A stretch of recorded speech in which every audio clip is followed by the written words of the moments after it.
gentlemen, introducing your host from the birthplace of extreme, Philadelphia, Pennsylvania, weighing in at, well, an average weight for a person of his size, Sean Bell Wilbur.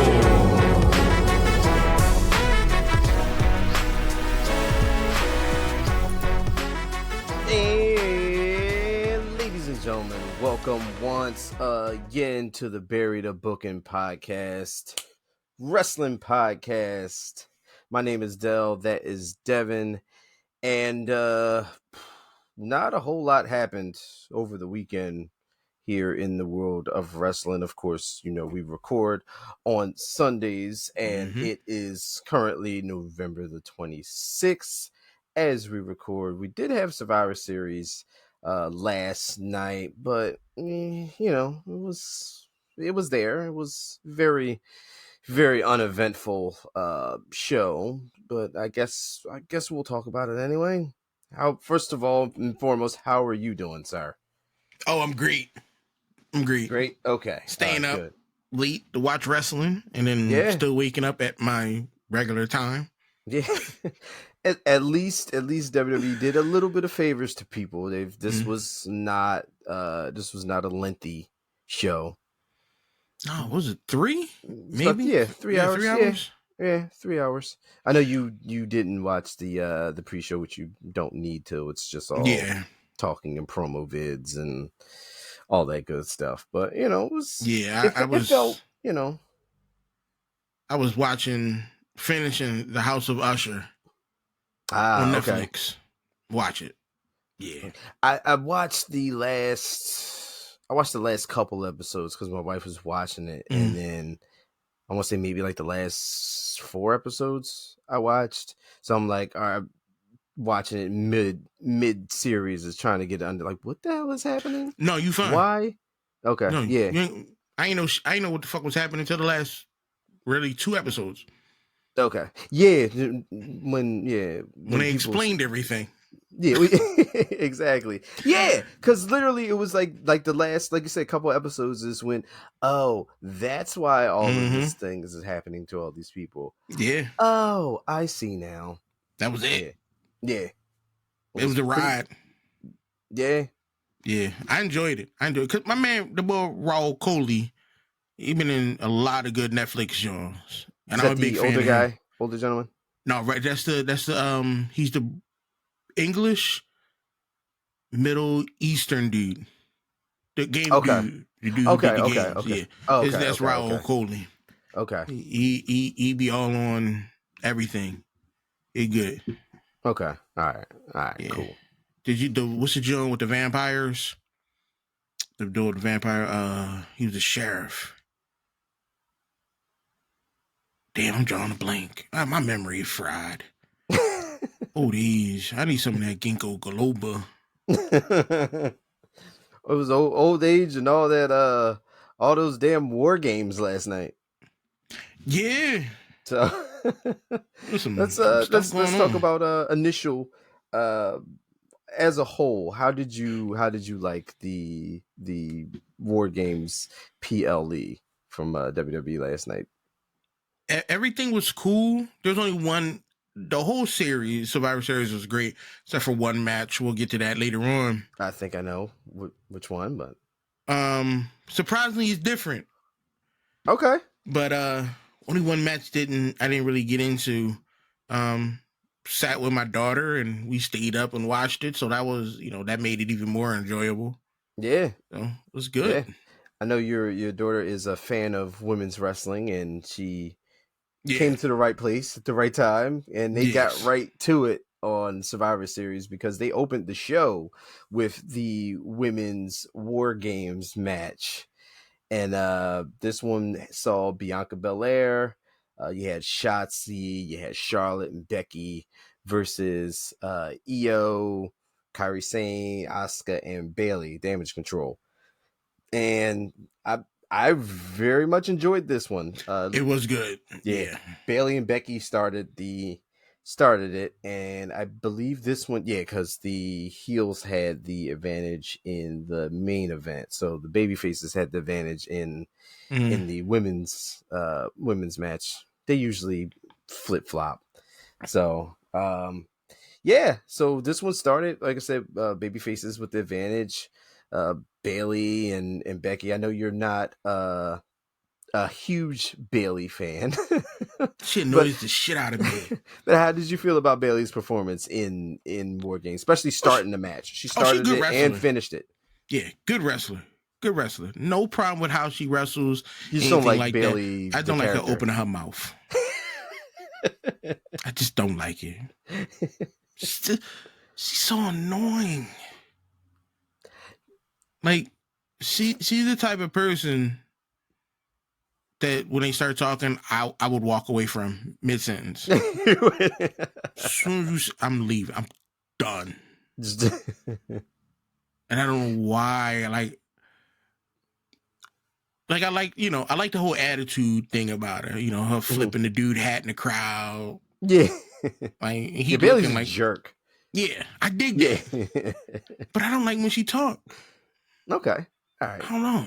Something don't sit right with me. Okay, But she was all right.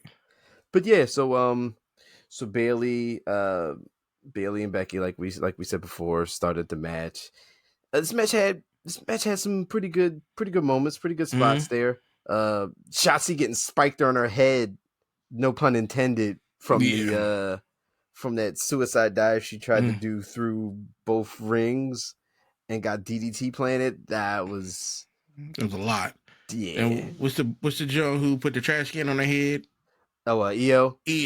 My daughter was like, "What's she doing?" I like, just watch. Yeah. Yes. Yeah. She's. This is not the first time she's put herself in a trash can and jumped off top of a cage. So it's it's kind of what EO does now. But how about Bianca with the dual wielding braids? Yeah, that looked like that hurts. Yeah, just going she to just town. Walked in, just on some whipping everybody. Yeah, she was laying them in too. Yeah, gotta say shout out to the medics. Take care of Becky off site. Oh yeah, Becky. And then at the press conference, Becky had a couple little things there on the eyes. So they fixed up. Hey, look, that's what they're there for. Especially in War Games match, like those type of cage matches. Something's bound to happen or go wrong, and then I always think about those matches because when you look at them, you see like certain spaces, like when they lower the cage down, and you always see like certain gaps in spaces. I'm like, somebody's foot could go in there, somebody could get caught, anything could go wrong. Like just out of the scope of the match and how the match is structured. Like anything can happen. Somebody get thrown into the cage and the cage gives away a little too much, and like they might fall and get their leg caught or in between the ring and the cage spacing. Like it's always she took the hit, got fixed, and got back into it. Came back to do work. Because I'd have been like, I'm concussed. That's right at the eyebrow. That's a bad cut. Hey man, you split that eyebrow open. And she kept going. Yay! Out there rekindling her friendship with Charlotte. I thought they was about to go at it for a couple times. Yeah, and they started hugging. Yeah, so I mean, the story was, Becky got tired of living in Charlotte's shadow, and one day just had enough, and then that was that whole dynamic with them. Then they both split, and they had this feud before, but now it seems like they're back on the same page, and crowd seemed to love it. Crowd was into this match, yeah, like you got legit from start to finish. Oscar spitting in faces, Bianca hitting it with the fire extinguisher. Yeah. Yo, don't do that in real life, people. That's the fire. Don't do that in real life, please. Yo, I've seen people like videos of people like running up to like random, like not random, but like people who aren't paying attention, like whether it be like a college dorm or something, and they just like that can kill you. A real fire extinguisher that stuff inside can kill you. People aren't smart. Oh my goodness. It was a good match though. I enjoyed that one. That's out of all of them, that was the number one for me. Yeah, definitely. Yeah, so I mean, we seen the moonsault off of the top. Yes. Charlotte the moonsault. As we talked about, EO with the trash can jumping off. I mean, the match pretty much. So here's the end of the story of the match. I want to find out what you think and how you think this might go. Bayley essentially took the bullet for Damage Control. Her being kind of the odd woman out in the faction anyway. I think she thought by doing that would be helping. However, she did take the loss, which would be easy to pin the loss on her and kick her out of the group if that's what the she's got to go. Yeah, I mean, she got to go. You got the trifecta right there. Who they friends? They all speak the same language. I'm assuming. I don't know. Yes, but there's another one. There's the one who don't wrestle. Oh, Dakota. Yeah, Dakota's out on injury. Yeah, Dakota Kai's out on injury on the outside. Yeah, so she was kind of sort of doing what she could there, like poking the kendo stick in and all that. So, see, her and Bayley gonna be together because when they turn on Bayley, she gonna feel some type of way inside with Bayley. I can see that. And then I believe that the Asian part of Damage Control is gonna feud with Bayley, the other chick who's on the IR list, Dakota, and then a third. Dakota. So it would be Io, Kairi, and Asuka against Bayley and Dakota.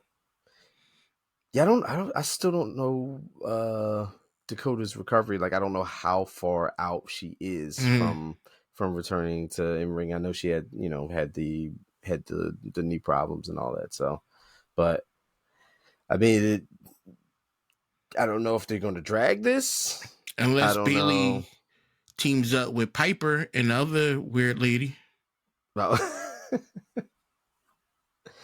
yeah, they look like they fit great together. All three of those weirdos. Yeah, I think they're on. I think they're on Raw, but they're tag team champions, so they can flip flop. But yeah, so the babyfaces get the win here. Becky hit the manhandle slam through the table on the Bayley. Bayley eats the loss here, so. If there would be a time to point the fingers at, we definitely lost the War Games match because of you, it would be now. Yeah. After that, though, we got the first of several returns here at the at Survivor Series PLE, and we had the triumphant return of R-Truth in this Ruffles skit commercial weird thing, because that's who that black dude was. Yeah, that was R-Truth. Oh God, my daughter was like, "Who is that?" Like, I don't know. R-Truth, we haven't seen him in a little bit, but yeah, I mean, this is all because you gotta pay those bills. Yeah, gotta pay those bills. It was it Pretty Deadly and Otis were, if they were, was it sour cream and cheddar crisps, which are good. Yeah, they're my preferred Ruffles. My preferred Ruffles, chips and or crisps, if you like. I like Pretty Deadly, so I'm prone to call them crisps from now on. I'll never be able to eat another Ruffle again in my life. Damn, I just taste them now. Just it's just there. The memories. Damn it, getting old and dietary restrictions. But yeah, no. So that happened because it had to happen. Yeah. Then we got to our title match, our first of two. title matches we had on Survivor Series, and it was Gunther defending the Intercontinental Championship against your boy Mike the Miz Zanin. Story of this one was that Gunther did not respect Miz, did not see Miz as a threat, thought Miz was a joke and a weirdo, as he called him, and Miz essentially surprising Gunther with how much of a fight he put up in this Intercontinental Championship match, and Miz trying to win that title back.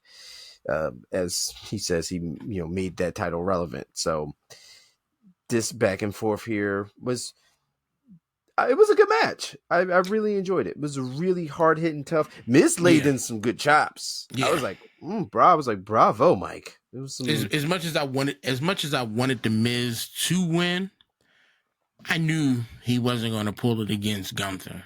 No, yeah. So yeah, the hand's still way too hot for Gunther to keep. You got to keep riding that title reign. I was excited to see Miz in the ring, giving his all.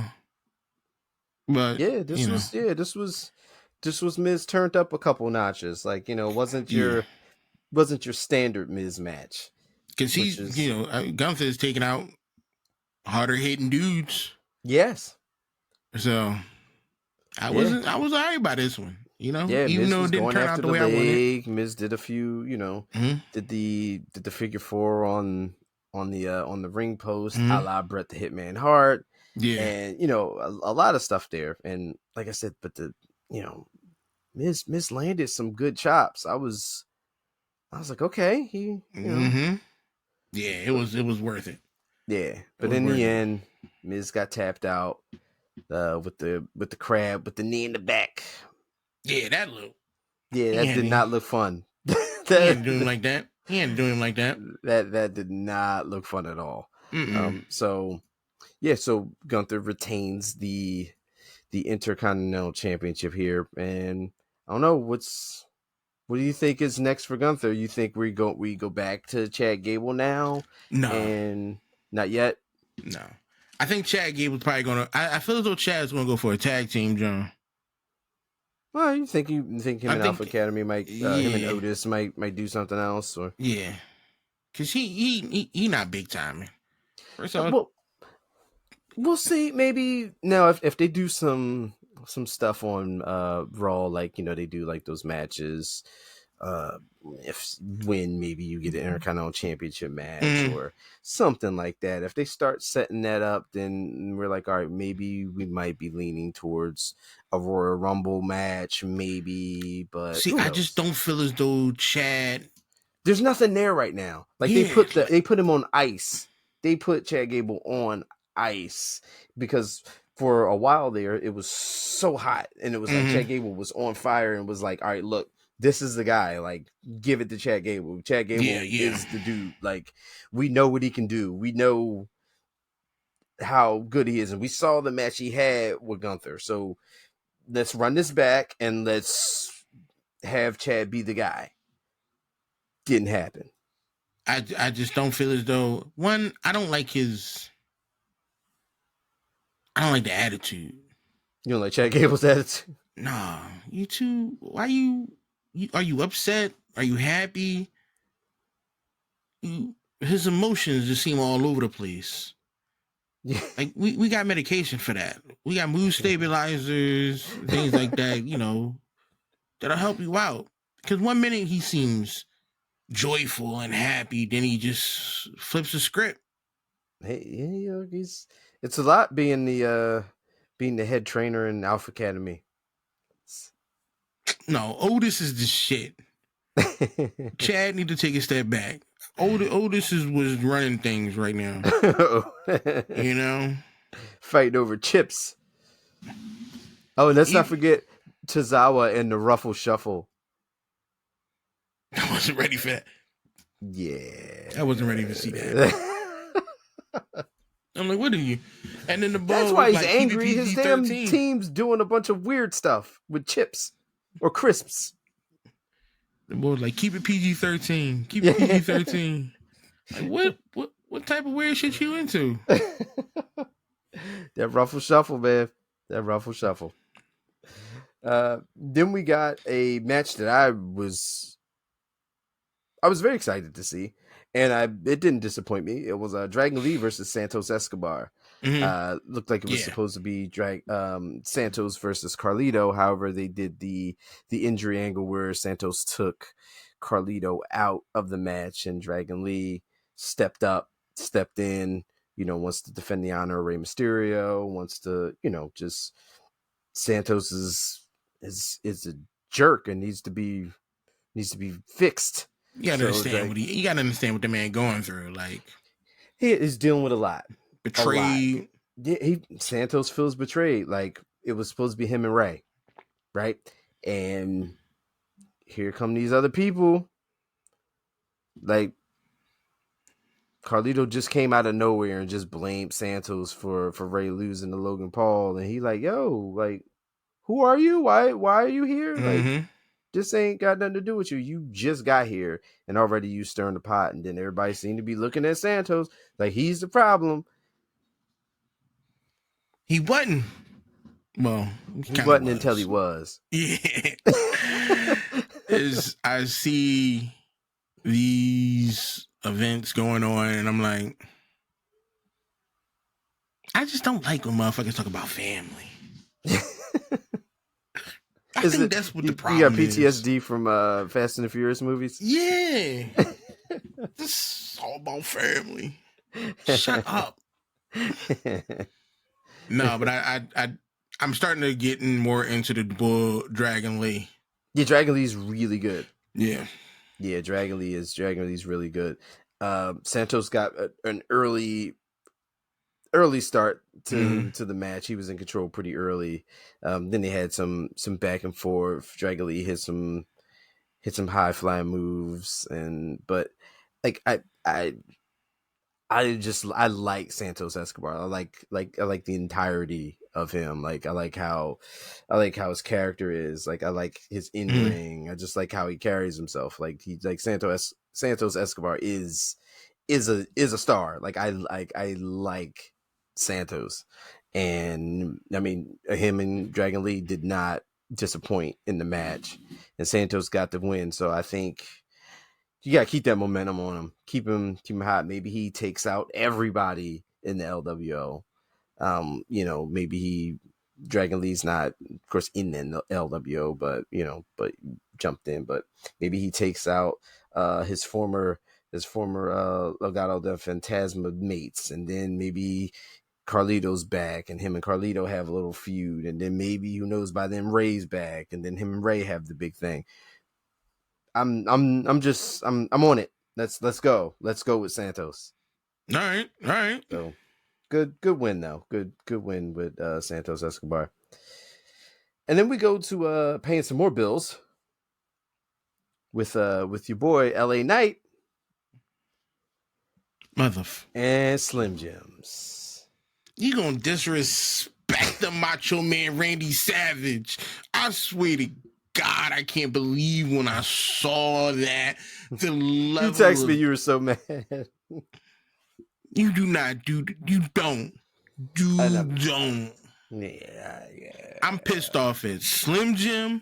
I'm pissed off at the WWE. Fuck LA Knight. I swear to God. You do. No.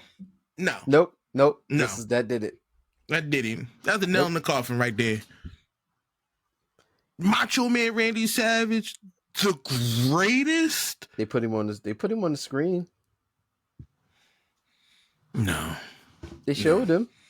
No, you should have just left it alone.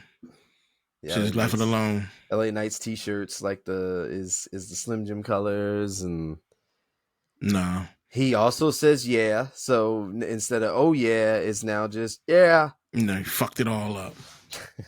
I will never eat a Slim Jim ever in my life. I'm done. The whole company cut for me. You want to sponsor me? No, you cut. I'm done. Done. Never again with a Slim Jim in my house. Oof. No, done. I can't believe that. Damn. I'll take a Done. Slim Jim sponsor.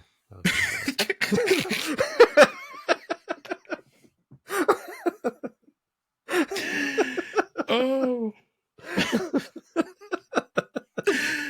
Oh my goodness. Then they had New Day pull up in the Slim Jim mobile, and That was a nice car though. I'd drive a Slim Jim car. yeah. Yeah. New Day is fine. New Day and Yes. Slim Jim Yeah. is fine. They ain't try to do nothing. They just did what they did. They gave LA Knight the whole commercial. Yeah. Can't believe that. Man, Macho Man turning in his grave right now.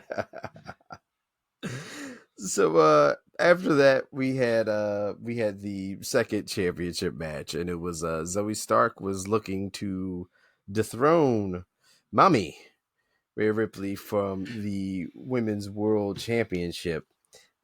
I didn't like this one. No? Okay. So No. this was the match you didn't like. I didn't like it at all. Okay. It wasn't what I expected. All right. You know, I was looking for more. I felt as though it should have been Ripley coming in and dominating. Okay. It seemed there's too much conversation going on in the match. Y'all yelling at each other. Cut that shit out. Way too much conversation. All right. Like I got like I'm bored now. Y'all good wrestlers. What's happening? Well, I mean, this is why WWE gets the edge in. Well, it's not even edge. It's not even close in terms of women's wrestling. Mm-hmm. You know, they let you know during this match that Zoe Stark is someone that needs to be around. Like that someone, you know, Zoe Stark is a person that's going to, I mean, not only, you know, did they have her running with Trish and all that other stuff, like they told you from the jump that, you know, all right, we clearly this person, she's here. She's, you know, and this match, they gave her some stuff. They gave her, you know, gave her some offense against Rhea and all that. They brought her up as a threat to Rhea and to beating her. So, I mean, the match did nothing but help Zoe Stark, you know, going forward in the women's division and, you know, all that, where I feel like on the AEW side, you don't get enough of that. Like you don't get enough of, at least not in the women's division. The male's division, you know, you get like those matches. She's like, oh, yo, dude lost, but did you see what he did against such and such? Mm-hmm. Like you don't get a whole lot of that in AEW in the women's division, and you know that helps just build her. So like now it's like the next time Zoe and Rhea get in the ring, they can have an even better match now, because it's like, oh, Zoe was this close, you know, and let's just say if there's a rematch, then it opens it up for more, and then you're not looking at it like, well, why is she even in the ring with Rhea, you know? Mm-hmm. So, but yeah, I mean, I like the match. The match was okay. Rhea landed in some nice headbutts against Zoe. Yeah, one of them was like, I think it was the one when Zoe was on the apron. Mm-hmm. Rhea like kind of sat up and just, I was like, ooh. I don't think that's supposed to happen though. Yeah, she cracked her right up underneath the jaw. Mm-hmm. A good one. Yeah. But yeah, so all in all, Rhea, of course, defended the title successfully and defeated Zoe Stark here in the match. I can see where, you know, the match wasn't everything it could have been, but you know, it wasn't terrible. So after that, we got backstage with the baby faces, and you know, as they said on Monday Night Raw, the fifth man for the War Games match for Cody's team was going to be Randy Orton. However, where the fuck is Randy Orton? Yeah. they're looking for Randy. They're like, yo, dude not here yet. So now everybody's looking at Cody like, hey man, you told us your boy's coming. Mm-hmm. Your boy not here. So Cody's like, nah, he'll be here. And then he's like, oh, I don't even know if he's gonna be here. But they didn't have a whole lot of time because the match Gotta was keep starting. it moving. Yeah, to go. The match was starting Time to like, yeah. But then we get to our main event, which was the males war game match. And this one saw the heels get the advantage. I'm like, all right, well, that makes sense. If Randy's coming out, then Randy doesn't show up.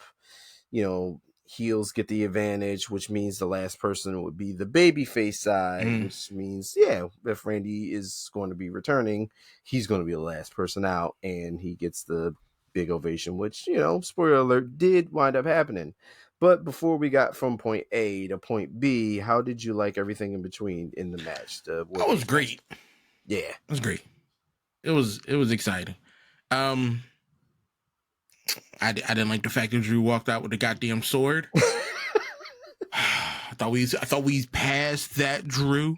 I thought we were better than that. But I guess not. I don't know what the fuck the Judgment Day was wearing. What type of Hellraiser type leather S&M shit is they into? Especially Priest. Oh, Damien. Like, I saw where he was going with it. Like, I saw like the old Undertaker Ministry of Darkness type thing there, but he doesn't have a logo. Like when Undertaker had the thing, he had the T logo with the X, so I'm like, all right, that looks cool. Almost looks like a brand or branding or whatever. I'm like, Damien doesn't really have a logo, so he just has like the things going. I'm like, yeah, he was into some kink. Match was good.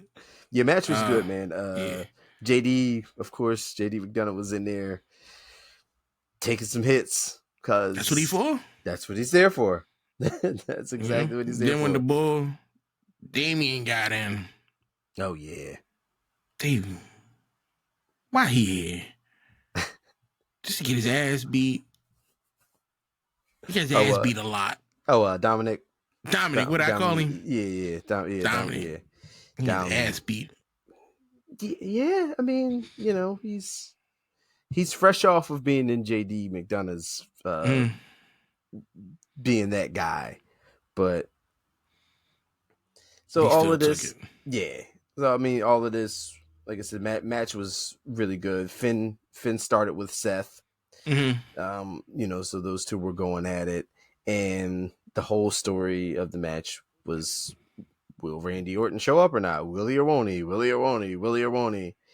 And then Randy showed up. Randy came out, big ovation. Randy's in fantastic shape. Yeah.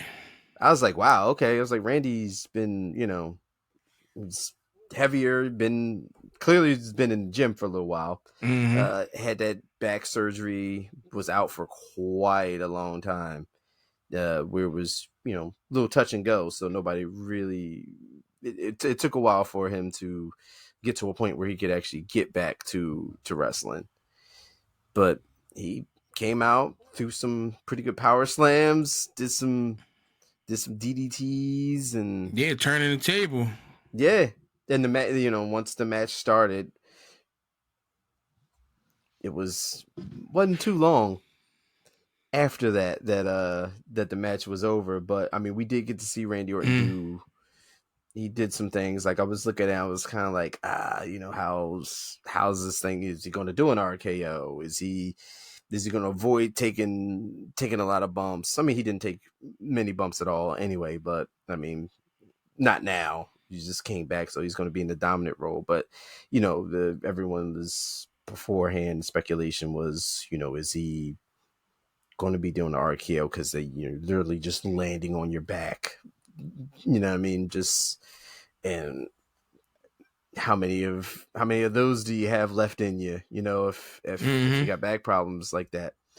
But they had the stereo DDTs where everybody did the hanging DDTs as Randy's homage, and then we got the untimely demise of JD McDonough as he was at the top. Mind you, if he was leaving, I think he was like just said "fuck it" and I'm just going to leave. They would have lost anyway because he would have forfeit because he escaped because he ran away.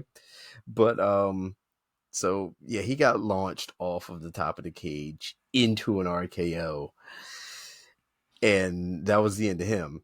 But that'd have been anybody. Yeah, and I thought he was going to lose the match for them, but no. Oddly enough, Randy Orton fed Damian Priest, who the leader of Judgment Day, or whatever the case may be, where with the infighting with the Judgment Day, but he feeds him into Cody. Cody hits the crossroads, and Cody pins Damian Priest to get the win for the babyfaces there. I mean, once Randy Orton returns, that team ain't taking an L, so we knew it was going to happen. It wasn't like we had before that. Which was kind of where I was leaning towards before Randy came out. I'm like, they could like. I'm like, all right, Randy is coming out. We get it, but maybe Randy like screws the team. Like if he came out and was like, I don't even do this, and then like turns heel as soon as he comes back and leaves them at a disadvantage, and then Damian Priest cashed in. I'm like, I could see that, because at first I was thinking, maybe Damian could cash in inside the match. No, Rhea tried to get it in. Yeah, they tried, but then that facilitated Randy's return, so that all just went away. But all in all, this is a really good match, really good show. And very much so enjoyed the matches on the program. And we hit copyright. Everybody's happy.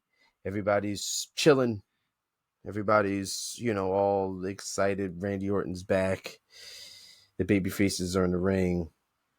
And then it happened. The will he, won't he, did he not? We heard once again in WWE, Cult of Personality, live in Chicago. And we saw the return of CM Punk to WWE last night at Survivor Series. What are your feelings on this one? I knew it was going to happen. You can't have a man like that not have a job. Oh yeah. Imagine what he going to do if he was unemployed. Keep the man, regardless of what your personal feelings are against him, what people might say he did or whatever.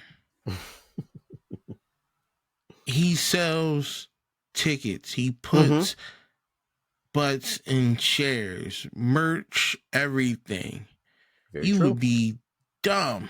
Very true. Not to pick him up. AEW was dumb for firing him. Come on, I've done worse at my job.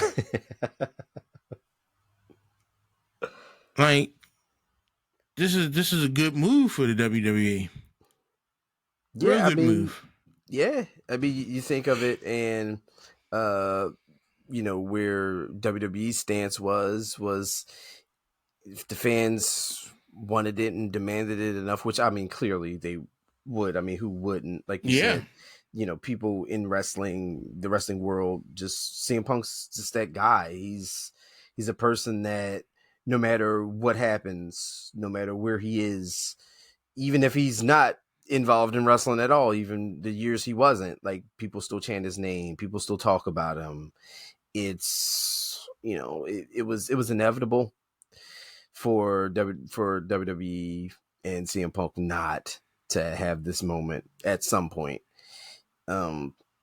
And here we are. We're now in a post Punk in AEW world, and him back in the world of WWE.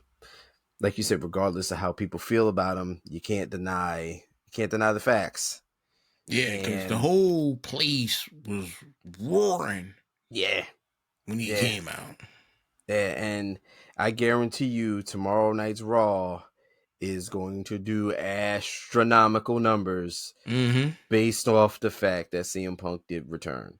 Like this is just what happens. I mean, now what? What does Punk do? How does this happen? What's Slow next? build up. Okay. Real slow build up. I don't even think I will put him in a ring anytime soon. Nah, yeah, I don't see him wrestling yet. Ooh. It's right around. Well, no, you could do something. I was like, it's right around Royal Rumble season. I'm like, do you have him wrestle in the Rumble? But I'm like, nah, you could put him in like a title match at the Royal Rumble. Rumble's the 24th of January, right? January, yeah. I mean, maybe they do a Seth Rollins thing. There's a lot of video afterwards of Seth Rollins not being happy, which he, I'm sure he Wait a minute. is not thrilled. Oh, yes, we're brainstorming. CM Punk, Intercontinental Champion. CM Punk's beating Gunther. Why not? Punk's going straight to the top. Punk's going world title. And I think that's too fast. I mean, he's not one of those. And then who knows, like, what his schedule is. Like, Punk might not be one of those. If he signed this contract, maybe he wants something a little more conducive to what he had in AEW, which is not the travel of your average WWE wrestler. And maybe that sweetened the deal for him. And if that's the case, you're not wrestling matches, not taking nothing away from Gunther or anything like that. But CM Punk's not wrestling Gunther for the Intercontinental title. Like, he's wrestling main events or like grudge matches and things like that. If he's going to go for a title, it's going to be the world title.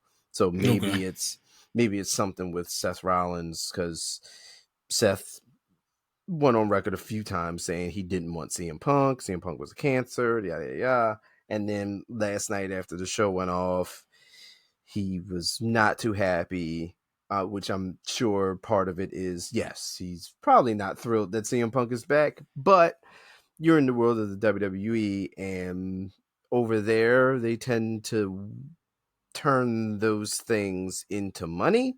They tend to be a lot better of doing business. Like I said before, if AEW had have been able to do business like the Bucks, Kenny, Hangman, with this whole CM Punk thing, and just find a way to make it work, they could have turned that into money, because people want to see a match based off of whatever real life thing happened. But they couldn't get there. They did not want to play ball. They didn't want to do business. No, which AEW, they can't even get good cameramen. How you gonna cut a promo short and then blame it on TBS? No, you did it. No, that was you. But yeah, so maybe it's Seth Rollins first. Maybe it's something at the Royal Rumble. Like I was saying, I don't think you put him in the Royal Rumble, because it would be expected. Not saying he would, but it would be expected that he would win the Royal Rumble. But if we're getting Cody back to Roman at Mania, maybe the plan is right now for Cody to win the Royal Rumble and get the championship match again. So maybe Punk has a match against somebody at the Royal Rumble. Maybe that turns into another feud that leads into WrestleMania. But maybe he only wrestles those big events. Maybe you don't see Punk every week on just wrestling a random match on Raw or SmackDown. Maybe you only see him come out. Maybe something on the lines of a Brock Lesnar. We don't know yet. We don't know what the extent of the deal and the contract and all that stuff is yet. But I mean, not gonna lie, things are way more exciting now. CM Punk is back in WWE now, and everything is around what's he gonna say, what's he gonna reference, how what's he gonna say about AEW, because we know if he has a microphone in his hand, he's just gonna say things, and that's part of the reason people love and flock and will pay or come to a show to see CM Punk, to see what in fact he does. He is very unpredictable when it comes to a lot of things, because he definitely takes advantage of the fact that a lot of times he's on live TV and can say and do things. So I would too. I'd be vicious. So yeah, I don't know, man. So things are going to get interesting. We are getting towards Royal Rumble season, which is getting towards WrestleMania season, and this clearly has changed a lot of plans, because now you got to fit CM Punk into things now. Maybe you didn't, maybe you knew he was on the market but didn't want to bring him in yet or at all, and then now with it just being the perfect storm, Survivor Series is in Chicago. Yeah, because he didn't do anything. Like, he came out and then they just cut the show off, so it was just like, look, we did this. This is a thing. He's back now. So everybody can stop talking about it. Let's move on. But we're going to move on to see what he does next. And the world is going to be watching that. The entire world is going to be watching that. Like I said, this week of WWE programming is going to be through the roof, because all eyes are going to be on what happens next with CM Punk and the WWE. And that's... I'm excited. Yeah. I mean, like I said, it's exciting. You say what you want about CM Punk and the situations CM Punk finds himself in at times and all that, but you can't deny the fact that it always makes for something interesting. It's money. Make money. It always makes for something interesting. And like I said, money. WWE's a business. They know what that is. They know it's right now it's better to have CM Punk than it's not. We'll see what the future holds. Maybe this don't last long. We don't know. But that's why we do this, because we want to see where it goes. And we'll be here to talk about it next week on the Bury the Booking podcast. And want to thank you for joining us for the review of Survivor Series, for the return of CM Punk and all that good stuff. There's going to be plenty to talk about now that we've got that we've got these little nuggets of issues and situations going on. And it'll be a very interesting time in the world of pro wrestling. So again, please like, share, follow, subscribe, watch us on YouTube, listen to us on Spotify, iHeart, wherever you like to listen, wherever you get your ear candy from. And we will have much, much more the next time we talk to you on geez, I am so tired. On the Bury the Booking podcast. I will see you next time. Take care.